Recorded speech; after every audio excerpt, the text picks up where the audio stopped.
Hello everybody. ఈ వీడియోలో వచ్చేసి మనం GST CA final or CMA ఫైనల్కి సంబంధించి డిస్కషన్ చేద్దాము. So what is there in GST, అందులో జిఎస్టిలో మనం ఏ చాప్టర్కి సంబంధించి డిస్కషన్ చేస్తున్నామంటే ఫస్ట్ చాప్టర్ సప్లైకి సంబంధించిన ట్రాన్సాక్షన్స్, సప్లైకి సంబంధించిన test your knowledge question. So అందులో first question, Satyamev printers is a printing house registered under GST. it receives an order.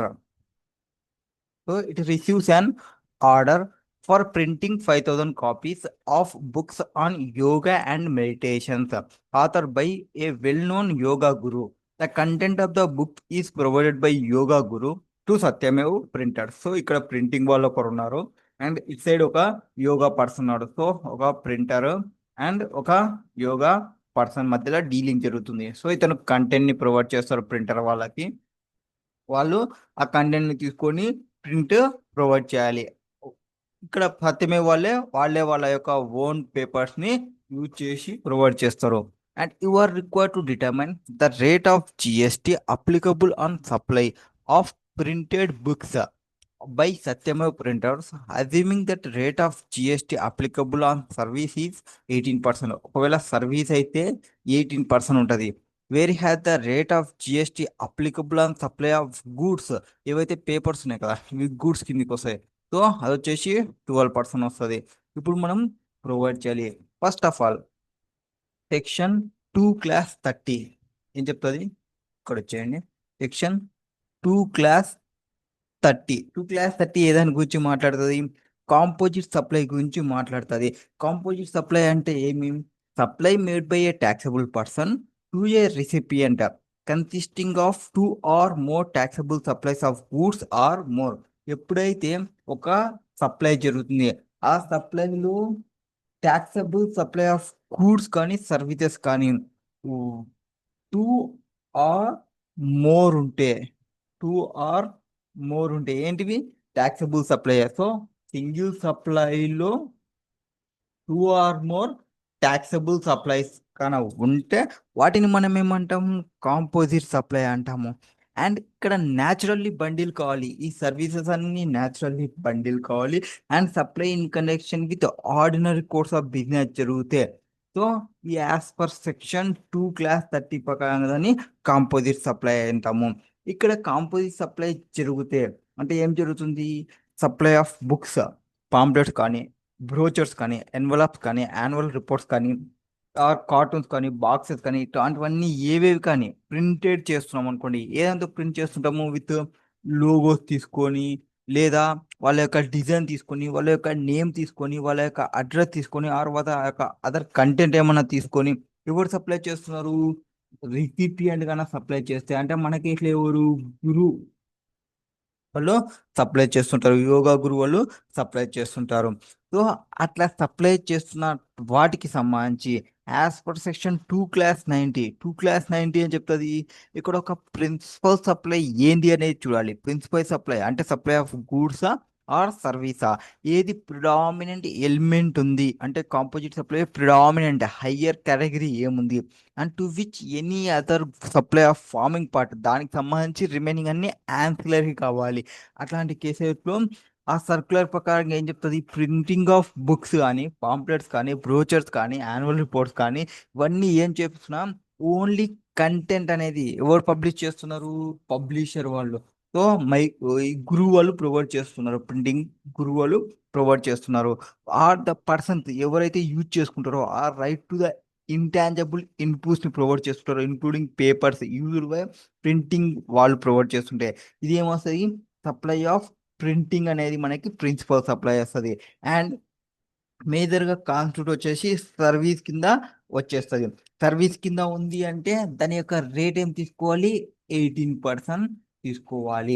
అది ఫస్ట్ క్వశ్చన్ కి సంబంధించి ఆన్సర్. సో ఫస్ట్ క్వశ్చన్ కి మనం ఏం చెప్పొచ్చు ఆన్సర్ అనేది, ప్రిన్స్ ఈ వీళ్ళు ఎవరికి, ఈ యోగా గురువు వాళ్ళకి ఇస్తున్నది printing service. So printing service అంటే rate will be applicable at the rate of 18% service అనేది చెప్పాలి. Next question,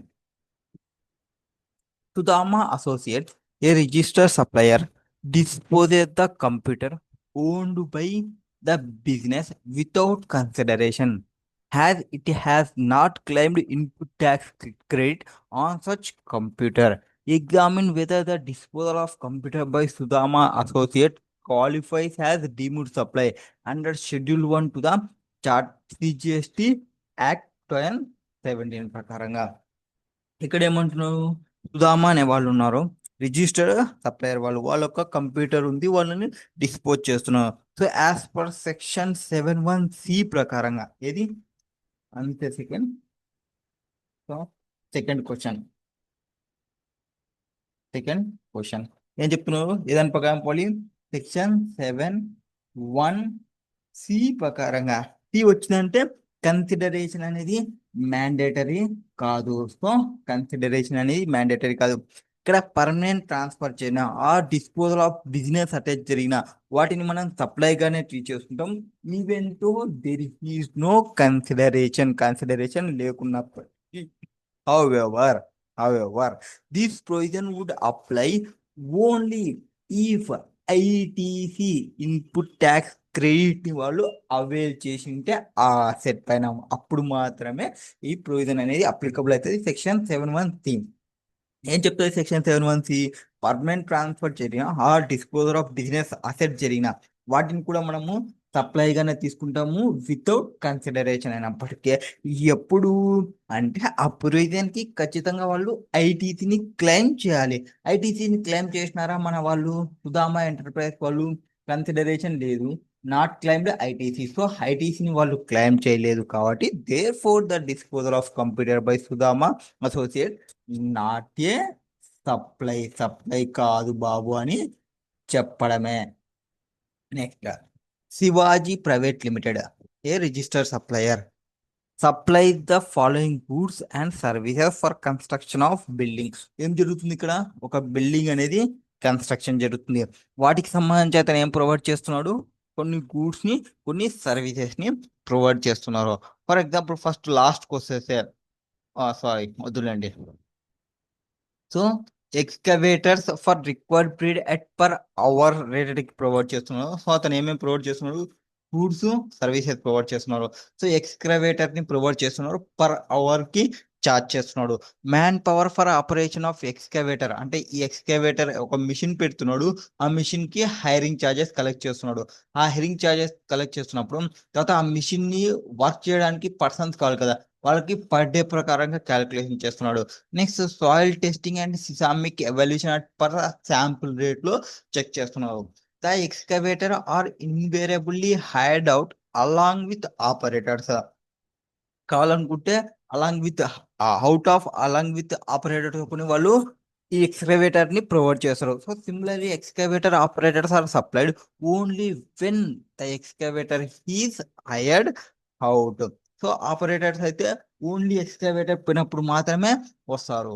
so for the given month కి అతను ఏమేమి కలెక్ట్ చేసుకున్నాడు అంటే, ఫస్ట్ ఇది హైరింగ్ ఛార్జెస్ కోసం అతను 18 lakhs కలెక్ట్ చేసుకున్నాడు. సర్వీస్ ఛార్జెస్ మ్యాన్ పవర్ కి సంబంధించి 20,000 రిసీవ్ చేసుకున్నాడు. సాయిల్ ని టెస్టింగ్ చేయడం వల్ల 2,80,000 రిసీవ్ చేసుకున్నాడు. ఓకేనా. Now complete GST payable by Shivaji private limited for the given month. Assume rate of GST to be as under. So hiring of excavator దీనికేమో 12% ఉంది. Service charges for supply of manpower and soil testing, so ఈ రెండింటి కలిపి 18% ఉంది. అంటే మనం ఏం చేయాలి, 12 into 18% చేయాలి. అంతేనా, కాదు 12 into 18% కాదు మనం చేయాల్సినది. సో మనం ఫస్ట్ ఒక కాన్సెప్ట్ గురించి డిస్కషన్ చేసినాము. ఏ కాన్సెప్ట్ గురించి డిస్కషన్ చేసినాము, కాంపోజిట్ సప్లై గురించి డిస్కషన్ చేసినాము. ఏం చెప్పినాము, కాంపోజిట్ సప్లై గురించి డిస్కషన్ చేసినాము. ఫస్ట్ది ఏం చెప్పినాము, కంపోజిట్ సప్లై అంటే supply made by a taxable person to a recipient consisting of 2 or more taxable supply of goods or services or both or any combination and naturally bundle two or more services ఉన్నవా? Yes, two or more services ఉన్నవి. Naturally bundle ఉందా? Yes, ఇవి naturally bundle చేయగలము. ఏవి? Manpower and hiring charges. So వాటిని composite supply కిందకి treat చేసుకోవాల్సి వస్తుంది. వన్స్ మీరు కాంపోజిట్ సప్లై కిందకి తీసుకున్నారు అంటే, మీరు కాంపోజిట్ సప్లై కిందకి తీసుకున్నారంటే ఏ రేట్ వేయాలి? ప్రిన్సిపల్ రేట్ ఏదైతే అప్లికబుల్ అవుతుందో వా రేట్ని వేయాలి. ప్రిన్సిపల్ రేట్ అంటే ఇక్కడ ప్రిన్సిపల్ సప్లై ఏది? హైయెస్ట్ మేజర్ వర్క్ అనేది hire charges. So hire charges కి అప్లికబుల్ అయ్యే రేట్ ని దీనికి కూడా ప్రొవైడ్ చేయాల్సి ఉంటుంది. సో టోటల్ గా ఆన్సర్ ఏమవుతుంది అప్పుడు మీకు? దీనికి 12% వేయాలి, దీనికి 12% వేయాలి, దీనికి 18% వేస్తే మీకు వచ్చే ఆన్సరే the GST payable by Shivaji private limited.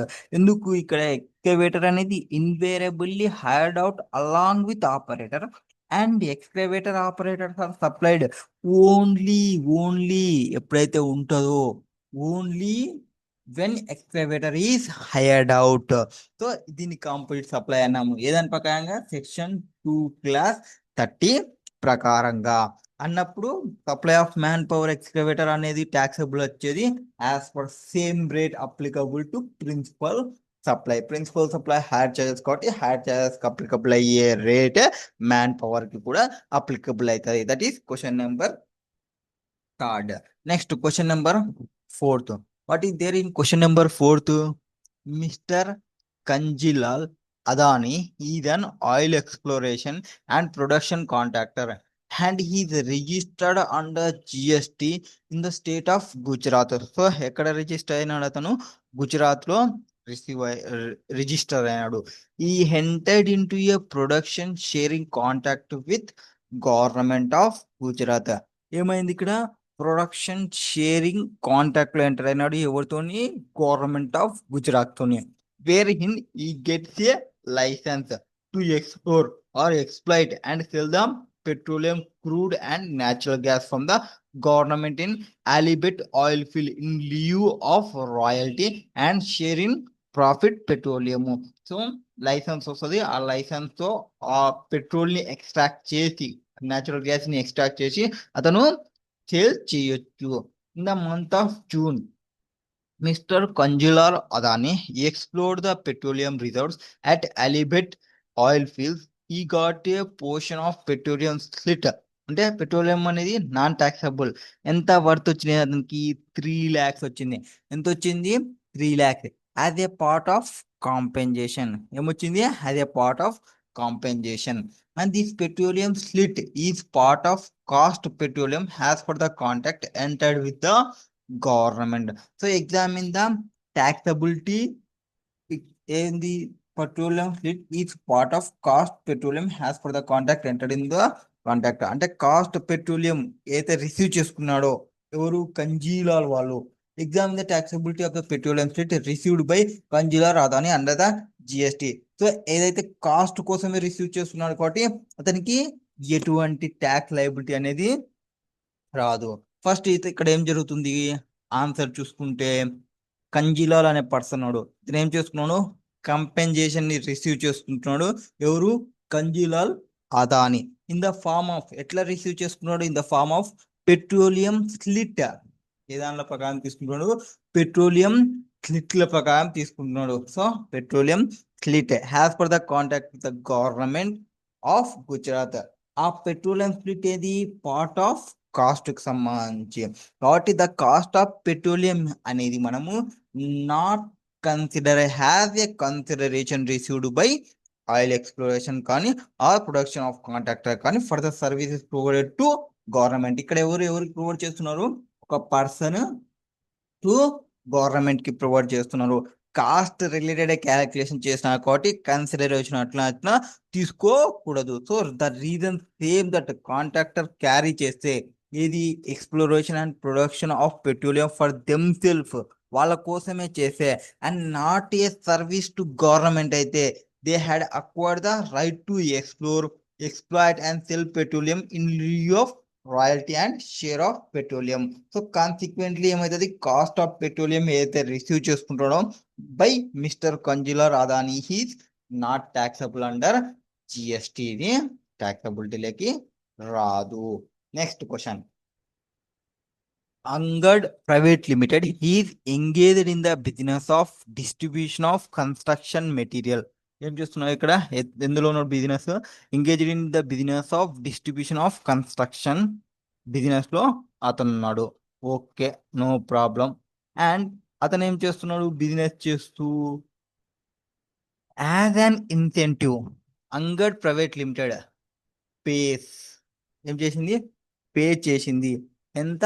An amount of 75,000 pay చేసింది. Okay, to its employees upon achieving a specified sales target. So sales target ని అచీవ్ కావడానికి ఇన్సెంటివ్ పే చేసింది company. The incentive is part of salary of the employee and applicable TDS tax related source as per relevant income tax provisions కూడా తీసుకున్నారు. So Angad private limited is of the view that GST is not leviable. Already మేము ఏదైతే pay చేస్తున్నామో that is incentive, అది as per part of salary and దానికి TDS కూడా deduct చేస్తున్నాము కాబట్టి దానికి జిఎస్టి అప్లికబుల్ కాదని అంగడ్ ప్రైవేట్ లిమిటెడ్ వాళ్ళు చెప్తున్నారు. సో అంగడ్ ప్రైవేట్ లిమిటెడ్ వాళ్ళు కరెక్టా కాదా అనేది question. Sir first yes, Angad private limited వాళ్ళు వ్యూ అనేది కరెక్టే. ఏదాని ప్రకారంగా కరెక్టే? యాజ్ పర్ సెక్షన్ 7(2) ప్రకారంగా తీసుకుంటే service by an employee to employer in the course of or in relation of his employment అయితే దాన్ని మనము సప్లైగా ట్రీట్ చేసుకోము. దట్ నాట్ ఏ సప్లైయే కాదు. ఎవరెవరి మధ్యలో జరిగితే ఎంప్లాయర్ ఎంప్లాయీ మధ్యలో జరిగేది not at all a supply. So దాన్ని మనం సప్లైగానే ట్రీట్ చేసుకోము. So the amount paid by the incentive ఎవరు పే చేస్తున్నారు? కంపెనీ పే చేస్తుంది. ఎవరు? అంగడ్ ప్రైవేట్ లిమిటెడ్ కంపెనీ వాళ్ళు. ఈ not in the nature of, అది గిఫ్ట్ కాదు, not cover under the schedule 1 లో కూడా కవర్ కాలేదు. ఇన్ఫాక్ట్ ఏదైతే గివెన్ ఇచ్చిందో, ఏది ఇన్సెంటివ్ ఇచ్చిందో is part of the salary and directly link to the sales target తోనే వాళ్ళు లింక్ చేసినారు. కరెక్టేనా? సేల్స్ టార్గెట్ కి లింక్ చేసినారా? Yes. Therefore, whatever the services provided in the course or in relation to employment by the employees for which incentive ఎవరైతే receive చేసుకుంటారో should not be treated as supply. So Angad private limited వాళ్ళ యొక్క view అనేది కరెక్టే. Next question. XYZ consultancy registered in Bengaluru supplies technical consultancy service to its clients. Company ఉంది, services ని provide చేస్తుంది, consultancy services ని ప్రొవైడ్ చేసింది. Okay, next. It has been provide technical services to BA limited Mumbai since past 2 years. So past 2 years నుంచి provide చేస్తుంది technical services ని to BA limited కి. Consideration he settled by BA limited assignment wise. ఎట్లా? Assignment wise consideration ని settle చేసినారు. BA limited paid 37 lakhs to XYZ consultancy on 10th January for XYZ consultancy agreeing not to provide similar technical service to any other business entity. ఇక్కడ చూడండి first ఏమైంది? BA వాళ్ళు services తీసుకుంటున్నారు, మళ్ళీ తర్వాత ఏమంటున్నారు అంటే బిఏ వాళ్ళు, బాబు మీరైతే సర్వీస్ ఇస్తున్నారో consultancy services not to provide similar service to other, వేరే వాళ్ళకు ప్రొవైడ్ చేసినా అనుకోండి వాళ్ళు స్టార్ట్ చేస్తారు, మాకు కాంపిటీషన్ పెరుగుతుంది కాబట్టి మీరు ఎవరికి ప్రొవైడ్ చేయొద్దండి, ఓన్లీ మాకి మాత్రమే ప్రొవైడ్ చేయండి ఇన్ ఇండియా కానీ అబ్రాడ్ కానీ ఫర్ నెక్స్ట్ 8 years వరకు అని చెప్పినారు. Now XYZ consultancy is of the view that is 37 lakhs is not chargeable to GST. అది వ్యూ కరెక్టేనా? వాళ్ళ వ్యూ అనేది కరెక్ట్ కాదు. Next, you are required to examine whether the view taken by the XYZ consultancy is valid in law ప్రకారంగా valid అవుతుందా కదా చెప్పాలి.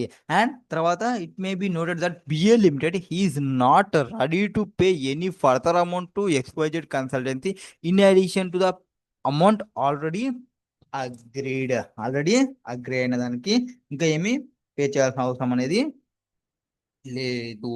So ఇక్కడ ఏముంది, సర్వీసెస్ ప్రొవైడ్ చేస్తున్నారు. ఒక సర్వీసెస్ కి నార్మల్ గా రేట్ ఏమవుతుంది, 18% రేట్ అనేది అప్లికబుల్ అవుతుంది. సో ఆన్సర్ లేకొస్తే ఏం చెప్పొచ్చు ఇప్పుడు.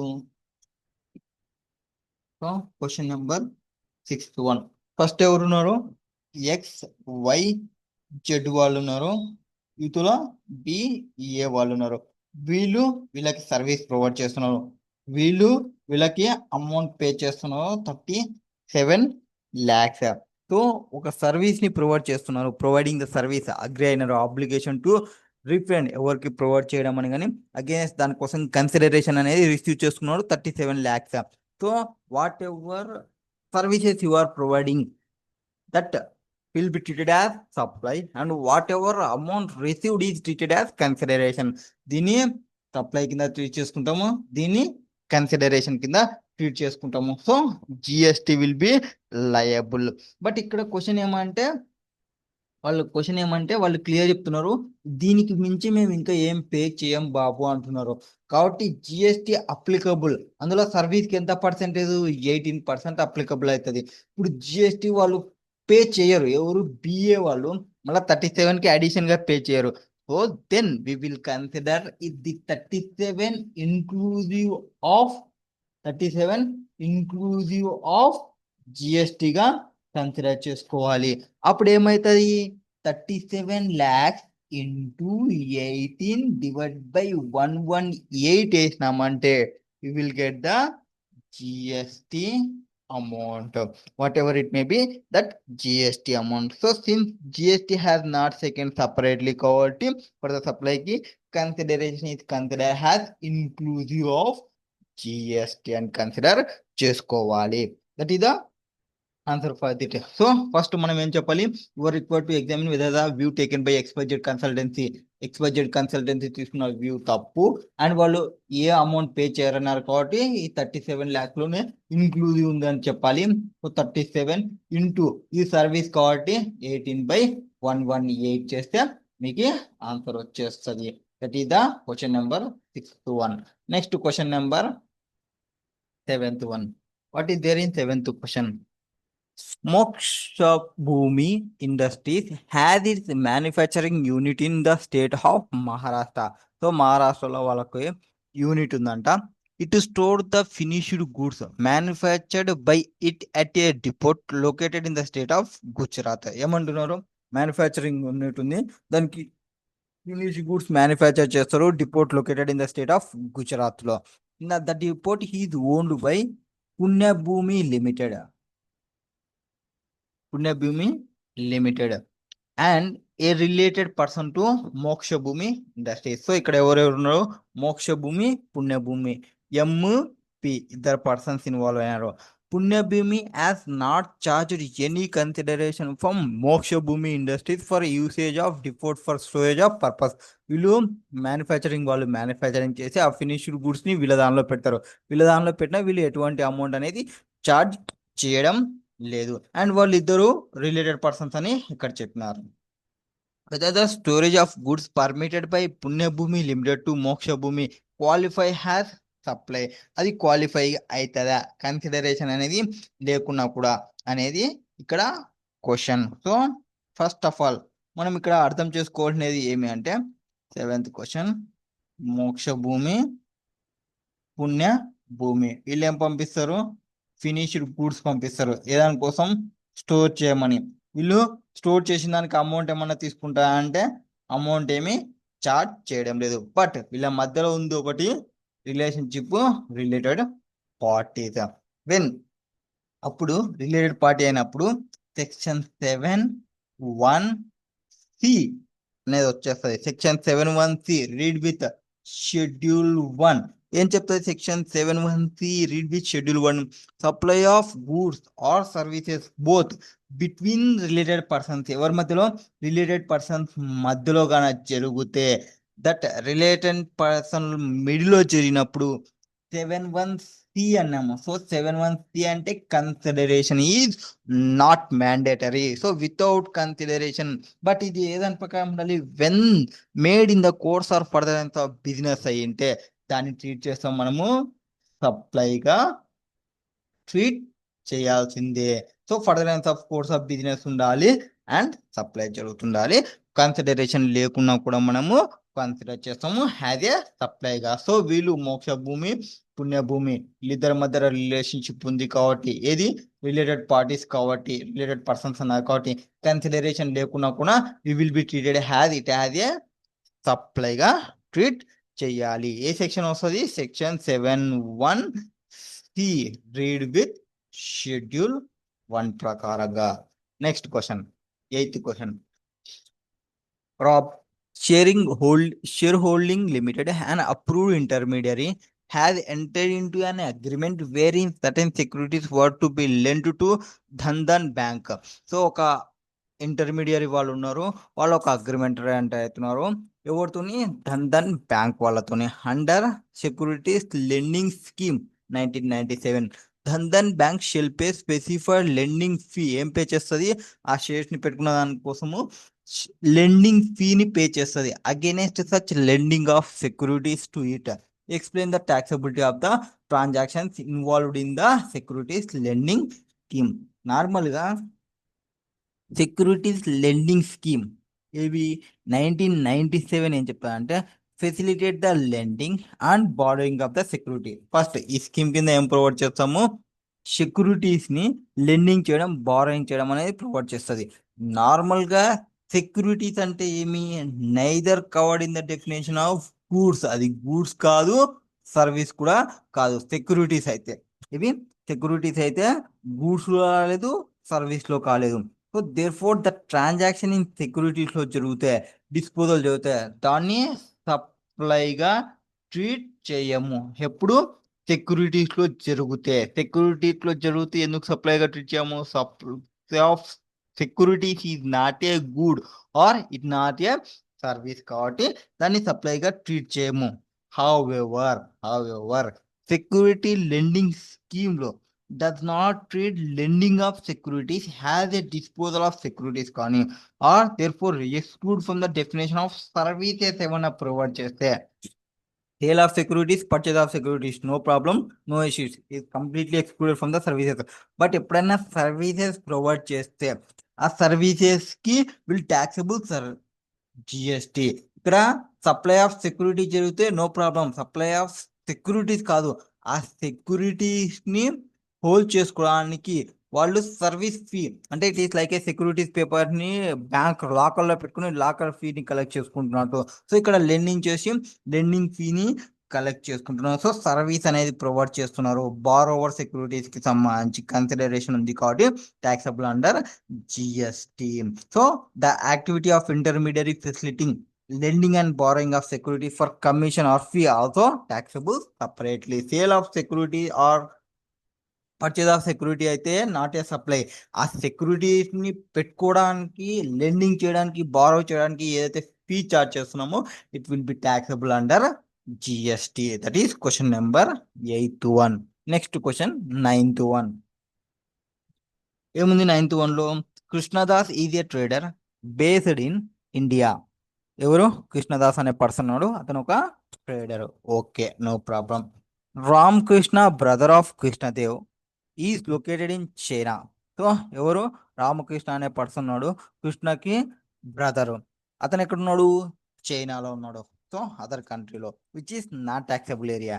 And also engaged in the business of trading of goods. So అతను కూడా ఒక బిజినెస్ లో ఉన్నాడు. Krishnadev place an order with Ramakrishna for procurement of certain goods from local market in China. So made in China అయితే తక్కువ కాస్ట్ లో వస్తుందని మన కృష్ణ ఏం చేసినాడు? రామకృష్ణ దగ్గర నుంచి ఆర్డర్ పెట్టుకున్నాడు ప్రొక్యూర్మెంట్ చేసుకోవడానికి. Before the shipment of goods from China to India, Krishnadev sold such goods to Cristono, a trader locate in Brazil. అవి గూడ్స్ ఇండియాకి వచ్చే లోపలనే, ఏవి ఆ గూడ్స్ ఇండియాలోకి వచ్చే టైంకే మిడిల్లోనే అమ్మేసినాడు. ఎక్కడ? బ్రెజిల్లో అమ్మేసినాడు. సో బ్రెజిల్లో అమ్మేసి ద గూడ్స్ ని డైరెక్ట్లీ షిప్ చేసినాడు చైనా టు బ్రెజిల్ కి. ఇప్పుడు ఇది జిఎస్టి ట్యాక్సబిలిటీ వస్తుందా లేదా? క్రిస్టోన్ కి సేల్ చేసిన గూడ్స్ కి సంబంధించి, అంతేనా? Yes sir. ఫస్ట్ ఇక్కడ వచ్చేయండి 9th one కదా. సో 9th one ఎవరెవరు ఉన్నారు? కృష్ణ ఉన్నాడు, రామ ఉన్నాడు, కృష్ణ ఉన్నాడు. ఈయన ఎక్కడున్నాడు? చైనాలో ఉన్నాడు, కరెక్టేనా? ఈయన బ్రెజిల్లో ఉన్నాడు, కృష్ణ ఇండియాలో ఉన్నాడు. సో ఫస్ట్ ఆర్డర్ పెట్టినాడు, బాస్ బ్రదర్ నాకు గూడ్స్ కావాలి పంపి అని. అతను పంపించడానికి అంతా రెడీ చేసిన తర్వాత ఒకే ఒకే గూడ్స్ నా దగ్గరికి ఏం పంపించదు, డైరెక్ట్ గా బ్రెజిల్ కి పంపి అని చెప్పినాడు. ఏమన్నాడు? బ్రెజిల్ కి పంపిమని చెప్పినాడు. అండ్ బ్రెజిల్ కి పంపించిన తర్వాత ఈ కృష్ణ వీళ్ళ దగ్గర అమౌంట్ అనేది తీసుకోవడం అనేది జరిగిపోతుంది. ఇది మిడిల్ లో జరిగేది. ఇప్పుడు డైరెక్ట్ గూడ్స్ ఇక్కడ నుంచి ఇండియా నుంచి ఇక్కడ పోయినావా? నో, కాదు. గూడ్స్ ఎక్కడి నుంచి ఎక్కడ పోయినాయి? ఇక్కడ నుంచి ఇక్కడ పోయినాయి. అండ్ ఇక్కడ ఇండియాకి అండ్ బ్రెజిల్కి ఏమన్నా జరిగిందే ట్రాన్సాక్షన్ అంటే జస్ట్ ఇతను మాట్లాడుకున్నాడు, కస్టమర్ ఈడున్నాడు, గూడ్స్ ట్రాన్స్ఫర్ అనేది ఫ్రమ్ నాన్ టాక్సబుల్ నుంచి ఇంకొక నాన్ టాక్సబుల్కి. So transaction between Krishnadev and Krishnan is in the nature of merchant trading. ఏమంటారు దీన్ని? మర్చెంట్ ట్రేడింగ్ కింద కన్సిడర్ చేస్తాము. అండ్ యాజ్ పర్ షెడ్యూల్ 3 ప్రకారం, దాని ప్రకారంగా షెడ్యూల్ 3 ప్రకారంగా పోతే transaction involving sale of goods from non taxable territory to another non taxable territory. ఏది? నాన్ టాక్సబుల్ టెరిటరీ నుంచి ఇంకొక నాన్ టాక్సబుల్ టెరిటరీలోకి పోతే without entering of such goods in India. So ఇండియాలోకి ఎంటర్ అయినవే ఈ గూడ్స్ ఇండియాలోకి రాలేదు, shall not be treated as supply under GST. దాన్ని మనము సప్లైగా ట్రీట్ చేసుకోకూడదు ఈ గూడ్స్ కి సంబంధించి. సో ఎందుకు ట్రీట్ చేస్తున్నాము? గూడ్స్ అనేది ఫ్రమ్ చైనా టు బ్రెజిల్ రెండు నాన్ ట్యాక్సబుల్ టెరిటరీసే కాబట్టి గూడ్స్ ఇండియాలోకి రాలేదు కాబట్టి నాట్ ట్రీటెడ్ హ్యాస్ ఏ సప్లైగానే ట్రీట్ కాలేదు అంటే no GST. That is question number 9th one. Next, question number 11th one. Mohandas International entered into a transaction for import of goods from a vendor located in Italy. ఎక్కడున్నాడు? Located in Italy. Mohandas International entered into a transaction for import of goods from a vendor located in Italy. ఇటాలీలో ఉన్నాడు. Due to financial issues, అతని యొక్క financial issue వల్ల Mohan Das international was not in a situation to clear the goods upon payment of import duty. దానివల్ల ఏం చేస్తున్నాడు? Mohan Das international వాళ్ళు sold the goods to Radhakrishna export out by endorsement title of goods while the goods were in high seas. So సముద్రంలో ఉన్నప్పుడే బాబు నాతో కాదులే, ఆ goods ని నువ్వు తీసేసుకొని రాధాకృష్ణకి ఇచ్చేసినాడు.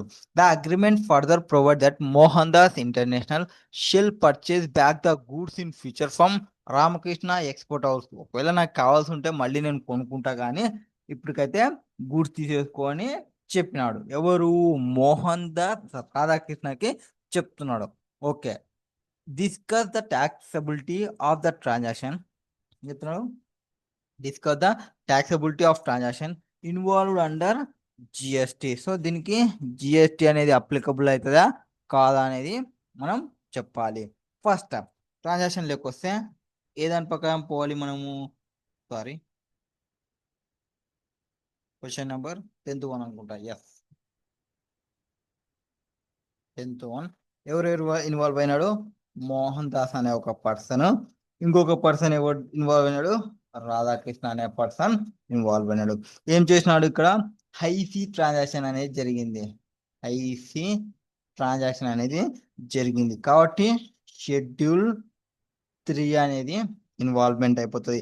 Supply of goods by the consignee to any other person by endorsement of document of title to the goods after the goods have been dispatched from the port of origin. ఏది? Port of origin లేకు వచ్చి located out side India. అంతేనా? హైసీలో ఉందనుకోండి, ఇంకా రాలే, సముద్రం మధ్యలోనే ఉన్నాయి. But before clearance for home consumption shall not be consider as supply under GST. ఎప్పుడైతే మనకి ఆ పోర్ట్ ఏదైతే ఉంటుందో, పోర్ట్ డిస్పాచ్ అనే గూడ్స్ ఫ్రమ్ ఎక్కడ నుంచి పోర్ట్ ఆఫ్ ఆరిజిన్ అనేది లొకేట్ అయినది అవుట్ సైడ్ ఇండియాలో. So high seas in middle of సీలోనే అవుట్ సైడ్ ఇండియానే అవుతుంది కాబట్టి ఇండియాలో before clearance for home consumption. ఇంకా క్లియరింగ్ తీసుకోలే మనం మోహన్ దాస్ అనేవాడు. క్లియరింగ్ చేసుకోక ముందుకే పంపిస్తే జిఎస్టిగా కన్సిడర్ చేయము. షిల్ not be consider as supply under GST. So that the sale of goods by Mohan Das international to Radhakrishna export house in ICs షిల్ not B liable to GST. First transaction. ఇంకోటి ఉంది ఏముంది? Further the import duty including IGST. ఇప్పుడు IGST ఎవరు pay చేయాల్సి వస్తుంది? Radhakrishna pay చేయాల్సి వస్తుంది. ఎవరు? రాధాకృష్ణ పే చేయాల్సి వస్తుంది. ఎప్పుడు? At the time of clearance of goods at the port of import. ఒకవేళ in case of goods told back by Radhakrishna export out to Mohan Das. ఎందుకు? వాళ్ళ మధ్యలో ఇంకొక అగ్రిమెంట్ ఉంది, కావాలనుకుంటే నాకు ఎప్పుడు కావాలంటే అప్పుడు తీసుకుంటాను. మళ్ళీ మోహన్ దాస్ లేకి కానీ వస్తే at the subsequent point of same law, then the same will be treated as normal domestic sale transaction గా ట్రీట్ చేసుకొని జిఎస్టి అనేది అప్లికబుల్ అవుతుంది సేమ్ బేసిస్ లో. అంతవరకు no problem, no issue. So first ఏం జరుగుతుంది ఇక్కడ? ఫస్ట్ ఏదైతే ఐసీస్ లో జరిగిందో మోహన్ దాస్ టు రాధాకృష్ణ ఐసీలో జరిగిన దానికి no GST. So no GST. GI input tax credit కి సంబంధించి డ్యూటీ ఎవరు పే చేస్తారో ఇతను పే చేస్తారు. ఒకవేళ అగ్రిమెంట్ ప్రకారంగా మళ్ళీ బ్యాక్ ఇడికి వచ్చినాక సేల్ చేస్తే దీన్ని నార్మల్ డొమెస్టిక్ సేల్ గా ట్రీట్ చేసుకుంటాము. Next question number 11th one. What is there in question number 11th one? Mister Happy has a huge residential property located at prime location in Mumbai. So prime location Mumbai మహారాష్ట్రలో అతనికి ఒక residential property ఉందంట. He has let out the first and second to mister Peace for residential purpose in April. Mister Peace surrenders his tenancy rights to mister Serene for a tenancy premium of 10 lakhs. So ఏం జరిగింది? Happy అనే person ఉన్నాడు, పీస్కి ఇచ్చినాడు. Piece అనేవాడు tenancy premium తీసుకొని serene అనే person కి ఇచ్చినాడు. సో ఎస్ దగ్గర ట్రాన్సాక్షన్ ఆగింది. ఇప్పుడు ఆన్ 1st June కి mister serene has also paid the applicable stamp duty and registration charges on transfer of tenancy right. More over mister serene has agreed to pay monthly rent of 1 lakh to happy. Happy వచ్చేసి ఇక్కడ ఎవరు? Unregistered under GST from June.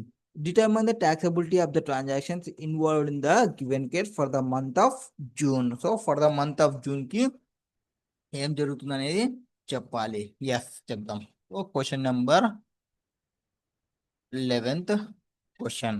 So ఏమైంది? First activity అనేది ఏమిది? Transfer of tenancy rights again the consideration. అతను tenancy premium అనేది collect చేసుకున్నాడు కాబట్టి ఇది టెనెన్సీ ప్రీమియం ని కలెక్ట్ చేస్తున్నాడు కాబట్టి అది జిఎస్టిలోకి వస్తుంది, liable to GST. It is a form of lease or renting of property and such activity specifically discovered. ఇది ఏ దానికోసం? దీనికోసం ఏం చూడాలా? షెడ్యూల్ 2 ని చెక్ చేస్తే మనకు క్లారిటీ వస్తుంది. షెడ్యూల్ 2 లో ఎనీ లీజ్ కానీ టెనెన్సీ కానీ ఈజిమెంట్ కానీ licence to occupy the land, దాన్ని మనం ఏమంటాము? సప్లై ఆఫ్ సర్వీస్ కింద కన్సిడర్ చేస్తాము.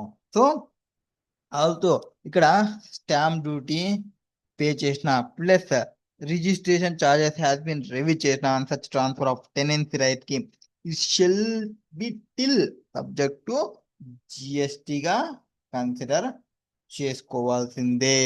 And merely because of transactions or supply involves execution of documents which may require registration and payment of registration fee stamp duty would not be precluded from the supply నుంచి తీసేయము, జిఎస్టిని తీసేయము. So ఎవరైతే transfer చేసిన tenancy right ని can not be treated as sale of land or building in schedule 3 ప్రకారంగా. Normal గా land and building అన్న సేల్ చేస్తే షెడ్యూల్ 3 ఇన్వాల్వ్ అవుతుంది. ఇక్కడ ల్యాండ్ అండ్ బిల్డింగ్ ని సేల్ చేసినారా? కాదు, ఓన్లీ టెనెన్సీ రైట్ ని ట్రాన్స్ఫర్ చేసినారు కాబట్టి ల్యాండ్ అండ్ బిల్డింగ్ గా ట్రీట్ చేయము. It shall be still subject to GST. So GST లేక వచ్చేస్తాయి. ఒకవేళ ల్యాండ్ అండ్ బిల్డింగ్ అయితే జిఎస్టి లేకి రాకుంటుండే. నౌ ఇక్కడ కాన్సిక్వెంట్లీ ఏదైతే కన్సిడరేషన్ రిసీవ్ చేసుకుంటాడో ఫర్ ద సెడ్ యాక్టివిటీకి దానికి అప్లికబుల్ అవుతుంది GST. And services provide by the outgoing tenant ఏవైతే సరెండర్ చేసి ఉంటారో టెనెన్సీ రైట్ ని ఏదానికి అగేన్స్ట్ కన్సిడరేషన్ కి ఆ పోర్షన్ ఆఫ్ టెనెన్సీ ప్రీమియం ఏదైతే ఉందో అది లైబుల్ ఫర్ జిఎస్టి. టోటల్ గా ఇక్కడ ఏమైంది, ఫస్ట్ పర్సన్ ఎవరు రిసీవ్ చేసుకుంటున్నాడు 10 lakhs. ఎవరు మిస్టర్ పీస్ రిసీవ్ చేసుకున్నాడు. Tenancy premium of 10 lakhs received by mister Peace for surrounding his tenancy right to Serene is liable to GST. ఇది జిఎస్టి లైబుల్ అవుతుంది. Next further that since renting of residential dwelling, ఇదేమిది residential property, residential dealing for use as a resident so to un unregistered person. So unregistered person కి గాన transfer చేస్తే ఇక్కడ ఎవరికి పంపిస్తున్నాము, happy అన్నాడు unregistered person. So serene Guard agree to pay a monthly rent of 1 lakh to Mister Happy unregister person కి amount payment చేయడానికి ready అయినాడు. ఎంత amount, 1 lakh received by Mister Happy from Mister Seren, అది exempt అవుతుంది. ఎందుకు, renting of residential building for use as a resident to un unregistered person అనేది exempt అవుతుంది. So tenancy right in the residential dealing for use as residential dealing against tenancy premium కానీ periodic rent కానీ both unregistered person అయితే example అవుతుంది. So ఇక్కడ monthly rent ఏదైతే చేసుకున్నాడో 1 lakh to Mister happy అది exemption కిందకి వస్తుంది. But this tenancy premium will be taxable under GST. That is question number 11th one. Next question number 12th one. Rudraksha Kapoor, owner of Rudraksha Publishing House, Ghaziabad, UP, donated some money to Divya Prakash Charitable Trust in the memory of his late father. So వాళ్ళ father చనిపోయాడంట, ఆ father జ్ఞాపకార్థం కింద some amount ని ఇచ్చింది. The Divya Prakash Charitable Trust constructed a room in the school run by it from the such donation and road donated by rudraksha Kapoor in the memory of his father. వాళ్ళు gratuity base లో ఒక room కట్టించి ఆ room కి ఒక పలక అంటారు కదా, శిలా పలకం ఒకటి పెట్టించి దానికి పేరు పెట్టినారు, donated by Rudraksha Kapoor in the memory of his father అని. On the door of the room so constructed. Examine with the money donated by Rudraksha Kapoor is leviable to GST. GST వస్తుందా, రాదు. ఒకవేళ in the above, if Divya Prakash Charitable Trust has written on the door of the room constructed from the money donated by Rudraksha Kapoor, donated by Rudraksha Publishing House, Ghaziabad. So ఇప్పుడు ఏది business promotional అవుతుంది కాబట్టి then comes under GST. So sorry, question number 12th one కరెక్టేనా. 12th one లో ఏమవుతుంది, రుద్రాక్ష కపూర్ వాళ్ళు దివ్య ప్రకాష్ వాళ్ళకి provide చేస్తున్నారు సమ్ అమౌంట్ సంబంధించి. వీళ్ళు చారిటబుల్ వాళ్ళు అనే గ్రాట్యుటీ బేసిస్ లో వీళ్ళు ఆర్కే అంటే వాళ్ళ యొక్క నేమ్ రాస్తే no GST, but on gratuity పేరు వీళ్ళ బిజినెస్ యొక్క నేమ్ రాస్తే అప్పుడు ట్యాక్సబుల్. ఒకవేళ వాళ్ళు బిజినెస్ అనేది బిజినెస్ నేమ్ కన్నా రాస్తే it will be taxable. So first కేసుకి అయితే నో ట్యాక్సబుల్, సెకండ్ కేసుకి అయితే taxable under GST, leviable under GST or not leviable under GST, ఇది నాట్ లెవబుల్ అండర్ జిఎస్టి కిందికి వచ్చేస్తుంది. ఐ థింక్ నెక్స్ట్ ఎన్ని క్వశ్చన్స్ ఉన్నాయి, 13, 14. ఓకే, 2 క్వశ్చన్స్ కదా చేసేద్దాం. మిసెస్ కాజర్, a registered supplier of Jaipur Rajasthan has made the following supplies in the month of January. So in the month of జనవరిలో వాళ్ళు provide చేస్తున్నారు. ఓకే, ఏమైతుంది ఇక్కడ, ఏం ప్రొవైడ్ చేస్తున్నారు, Jaipur has made the following supplies in the month of January. Supply of laptop along with laptop bag, laptop plus laptop bag ని provide చేస్తున్నారు 50,000. Just second, మనకి ఏం కావాలో చూద్దాం డైరెక్ట్ గా. So from the above information, examine each of the above supplies made by Mr. Kajar for the month of January. Determine rate of GST. Rate of GST కావాలి. So రెండు మనకి concept గుర్తు రావాలి. ఏ కాన్సెప్ట్ గుర్తు రావాలి అంటే ఒకటి కాంపోజిట్ సప్లై, ఇంకోటి mixed supply. So mixed supply, composite supply రెండు గుర్తుంటే చాలు. సో దాని ప్రకారం ఫస్ట్ ట్రాన్సాక్షన్ వచ్చేసి supply of laptop along with laptop bag to a customer of Mumbai 55,000 exclusive of GST. Laptop ఉంది with along with laptop bag కూడా ఉంది. సో ఏ రేట్ వేసుకోవాలి? ల్యాప్టాప్ అనేది మెయిన్ సర్వీస్ కాబట్టి supply of laptop bag along with laptop being naturally bundle కాబట్టి along with composite supply లేక వస్తుంది. ప్రిన్సిపల్ సప్లై వచ్చేసి ల్యాప్టాప్ కాబట్టి ల్యాప్టాప్కి ఏ రేట్ అయితే ఉందో ఆ రేట్ని తీసుకోవాలి. సో ల్యాప్టాప్కి 18% ఉంది కాబట్టి ఫస్ట్ దానికి 18% జిఎస్టీ తీసుకోవాలి. Next supply of 10,000 kits at 50 rupees amounting to 5 lakhs to Ram Fancy store in Kota. Each kit consists of one hair, one beauty soap, one hair comb. So ఇది mixed supply కిందకి వస్తుంది. Mixed supply కిందకి వస్తే hair, beauty, hair comb దానిలో highest rate ఏది ఉందో చూసుకోవాలి. Hair oil, beauty soap, hair comb. So 28 is the highest rate. So 28 will be considered as GST rate. So దీనికి 28 తీసుకోండి. Next 100 kits of are given free gift. So free gift లో ఇస్తున్నామంటే nil, no tax, no consideration, అయితే no GST leviable. Event management services provide free of cost కి provide చేస్తున్నాం. ఎవరికి provide చేస్తున్నాం? To her brother, wholly dependent on her. So వాళ్ళ బ్రదరే కాబట్టి liable to GST. Of marriage function in Indore cost of providing set services is 80,000. So event management services ని provide చేస్తున్నాం. So 5%. So liable for 5% GST. So ఇది no జిన్నెల్. Next 1400 chairs and 100 coolers had out to function garden అజ్యూమర్ for 3,30,000 including cost of transporting the chairs coolers from Kajal Garden at Jaipur. So మనం chairs ని, coolers ని hiring కి సంబంధించి provide చేస్తున్నాం కాబట్టి ఏవైతే ప్రొవైడ్ చేస్తున్నామో మొత్తం రెంటింగ్ కి ప్రొవైడ్ చేస్తున్నాం కాబట్టి మెయిన్ ఇదే కాబట్టి రెంటింగ్ 12%. తో 12% ని కన్సిడర్ చేసుకోవాలి రేట్ ని. మనకి రేట్ అడిగినాడు కాబట్టి rate. Next last question. Chandragupta Maurya, he is an artist who makes contemporary painting. He is registered in the state of Kolkata. Chandragupta Maurya appoints Dhruva Kumar to auction his painting in Maharashtra. Dhruva Kumar arranges for the auction and identify the potential bidders. So ఇతను ఒక painter ఉన్నాడు. ఆ painter వచ్చేసి is registered in Kolkata. Chandragupta Maurya ఒక person ఆ painting వేసిన దాన్ని sale చేయడానికి బిడ్డర్స్ ని అంటే బయర్స్ ని వెతుకుతున్నాడు. So highest bid is accepted and painting he sold in the highest bidder. The invoice for the supply painting is issued by Dhruv Kumar on behalf of Chandragupta Maurya but he in name own name painting is delivered to the successful bidder. Examine whether Dhruva Kumar can be considered as an agent. Agent గా consider చేస్తామా? Yes consider చేస్తాము. ఎందుకు? Activity transaction అనేది first qualify అవుతుంది సప్లైగా under జిఎస్టీలో. ఎప్పుడు only consideration ఉండాలి, వాటికి సంబంధించి కన్సిడరేషన్ ఉంది and furtherance of course of business ఉండాలి. ఎస్ ఇక్కడ కన్సిడరేషన్ ఉంది, furtherance of course of business ఉంది only. And however supply of goods ఉంటే by principal to his agent ఉన్నప్పుడు where agent undertake to supply on behalf of principal consider as supply even though without consideration. ఇక్కడ consideration లేకున్నా కూడా మనము consider చేసుకుంటాము. ఎప్పుడు ఒక ప్రిన్సిపల్ ఉండాలి, ఒక ఏజెంట్ ఉండాలి.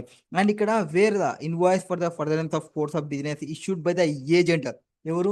ఏజెంట్ చంద్రగుప్త వాళ్ళు ఉండాలి. ఏజెంట్ ఇన్ హిజ్ నేమ్ తోనే ఉండాలి. ఎస్ ఇన్ హిజ్ నేమ్ తోనే ప్రొవైడ్ చేసినాడు, ఓన్ నేమ్ తోనే ప్రొవైడ్ చేసిన. Any provisions of goods from principal to agent would fall under schedule 1. So in the given కేసులో ధ్రువ అనేది not merely providing actioning service ఒక్కటే కాదు ప్రొవైడ్ చేస్తున్నది, సప్లై చేస్తున్నారు on behalf of Chandragupta, successfully identify చేస్తున్నారు and invoice కూడా అతని నేమ్ లోనే ఉంది కాబట్టి ప్రిన్సిపల్ అండ్ ఏజెంట్ గా కన్సిడర్ చేస్తాము. So consider has an agent గా కన్సిడర్ చేసి మనం జిఎస్టీ అనేది లెవీ చేసుకుంటాము. సో ఇవి సప్లైకి సంబంధించిన క్వశ్చన్స్.